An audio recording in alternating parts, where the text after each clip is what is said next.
This channel does not promote any violent, harmful, or illegal activities. All content provided by this channel is meant for an educational purpose only.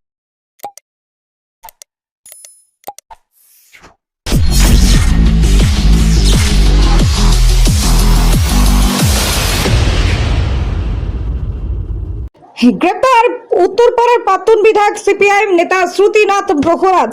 চুঁচুড়া থানার police গতকাল রাতে তাকে উত্তরপাড়ার বাড়ি থেকে গ্রেপ্তার করে চুঁচুড়া থানায় নিয়ে যায়।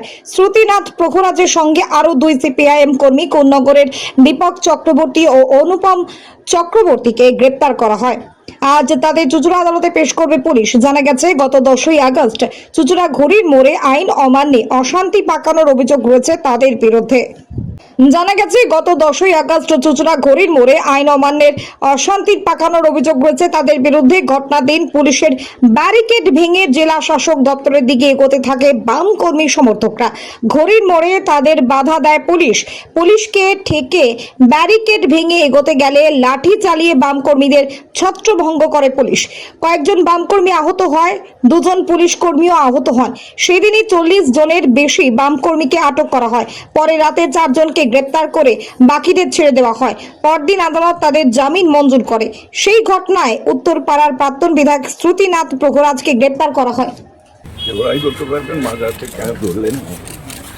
কি বললেন, মানে তারা যখন অ্যারেস্ট করতে গেছিলেন কি বলছিলেন?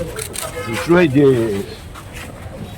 আন্দোলন হয়েছিল শ্রমজীবী মানুষের পক্ষে, হ্যাঁ, তার পাশে দাঁড়িয়েছিলাম। এটাই অপরাধ। এটা যদি অপরাধ হয় তাহলে 100 বার এই অপরাধ করবার জন্য আমি রাজি আছি।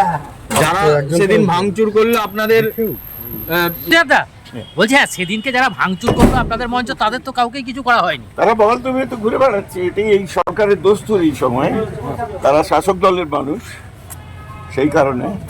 কি বলবেন, যারা মার খেলো তারা আক্রান্ত হচ্ছে, মাঝ রাত্রে তাদেরকে অ্যারেস্ট করা হচ্ছে।